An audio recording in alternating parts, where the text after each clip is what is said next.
నోతిహైవ యస్సోఢుం ప్రాజ్ఞరీర విమోక్షణాత్ కామక్రోధోద్భవం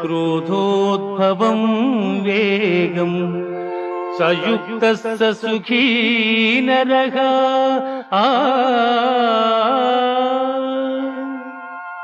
దేహత్యాగమునకు ముందు ఎవడు కామక్రోధాది అరిషడ్వర్గములు జయించును అట్టివాడు యోగి అనబడును.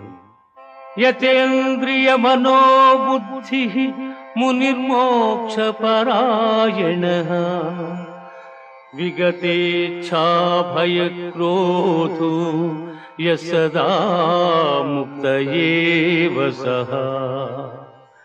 ఎవడు ఇంద్రియములను జయించి దృష్టిని భ్రూమధ్యమున నిలిపి ప్రాణాపాన వాయువులను స్తంభింపజేసి మనస్సును బుద్ధిని స్వాధీనమునర్చుకుని మోక్షాసక్తుడయ్యుండును అట్టివాడు